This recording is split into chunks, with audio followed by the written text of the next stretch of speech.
دکھاتے بھئی ہماری بیٹے کا خط آیا ہے بمبئی سے، کیا لکھا ہے؟ پورے خانوزے میں ایک شخص نہیں تھے کہ اس کو پڑھے۔ پھر کسی نے کہا بھئی خانوزے ریلوے اسٹیشن پر اسٹیشن ماسٹر آیا ہے لاہور سے، وہ سنے پڑھا لکھا ہے، وہ شاید اس کو پڑھ لے۔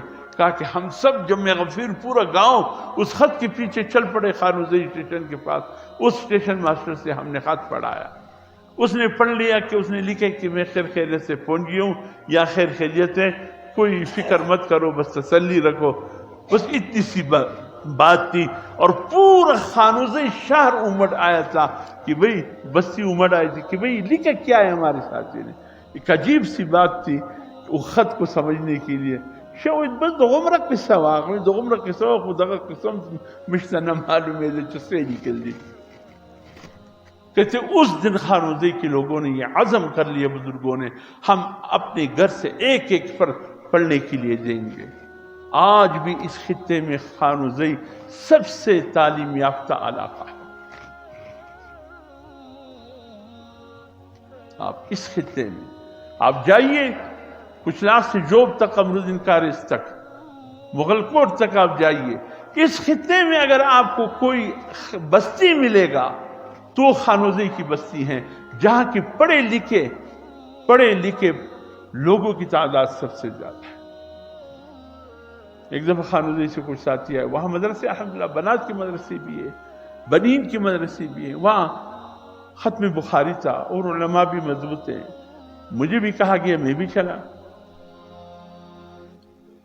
تو وہاں ماشاءاللہ لوگوں میں جو دین کا شوق اور ذوق میں نے دیکھا، بس سبحان اللہ کے اٹھا کہ یا اللہ اس خانوزے کے حصے میں جو پڑھنے لکھنے کا جذبہ آیا ہے ایسا نہیں آیا، ان کو ایک شوق ہے، ایک ذوق ہے۔ مجھے بتایا گیا کہ صبح سویرے 9 بجے کے وقت سے گھر کے تمام خواتین اپنا گھر کے کام مکمل کر کے سب آ چکی ہیں ایک بہت بڑے مقام کی طرف، وہاں اسپیکروں کا نظام تھا، براہ راست آوازیں جا رہی، اور 500 کے قریب خواتین تھے، اور تقریباً کسی نہ کسی حصے میں وہ علم دین حاصل کر چکے تھے، اور بہت بڑی تعداد عالمات کی تھی۔ ایک شوق اور ذوق اس خطے کا ہم نے دیکھا۔ علم میں خواتین کا کیا کردار، ادب میں خواتین کا کیا کردار، اس حوالے سے میرا موضوع تھا اور بات کی میں نے، لیکن اس وقت میں نے جو ذوق شوق دیکھا، دل ویسا اٹھا کہ واقعی اس خطے کو اللہ نے ایسا ہی نہیں نوازا۔ آپ بتائیے کوئی ایسا خط آئے، اتنا تو کرے جتنا خانوزے والوں نے کیا، اتنا تو کرے کہ اگر ہم قرآن کے مفہوم کو نہیں سمجھتے، قرآن کے سنت کے مفہوم نہیں سمجھتے، کسی جاننے والے سے سمجھنے کی کوشش تو کرے کہ میرے رب نے جو میرے نام یہ کلام بھیجا ہے، میرا رب مجھ سے کہتا کیا ہے، میرے رب کا مطالبہ مجھ سے کیا ہے۔ میں عربی نہیں جانتا، کم از کم اس کی جاننے والوں سے تو رابطہ کر کے قرآن کے مفہوم سے اپنے آپ کو آگاہ کروں۔ ٹھیک ہے، پڑھنا بہت بڑی بات ہے، لیکن اصل یہ ہے کہ پڑھنے کے ساتھ ساتھ اس کا سمجھنے بھی تو ایک کمال ہے۔ من جملہ اور گناہوں کے ہم سب کے مشترک جو گناہ ہے، بہت بڑی گناہ ہمارے کندھے پہ، وہ یہی ہے کہ ہم نے قرآن کو سمجھنے کی آج تک کوشش ہی نہیں۔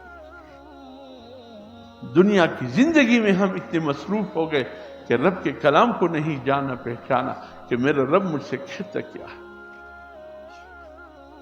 کیا جواب ہوگا کل اللہ فرمائیں گے میری رضا کے کاموں کو یا اللہ معلوم نہیں کیوں میں نے اپنے کلام مجید تمہارے پاس نہیں بھیجا تھا، اس میں میری رضا اور ناراضگی کی چیزیں میں نے ذکر نہیں کیے تھے، سمجھنے کی تم نے کوشش ہی نہیں کی، کیا جواب؟ وقال الرسول یا رب ان قوم اتخذوا هذا القرآن مہجورا، جو سمجھنے کی کوشش ہی نہیں، کل کہیں اللہ کے رسول ہماری گریبان میں ہاتھ ڈال کر اللہ کے سامنے ہمیں کھینچ کر نہ لے جائے، کہے یا اللہ یہ میری قوم ہے جس نے تیرے قرآن کو سمجھنا چھوڑ دیا۔ اللہ رب العزت ہمارے اس گناہ عظیم کو معاف فرمائے۔ میرے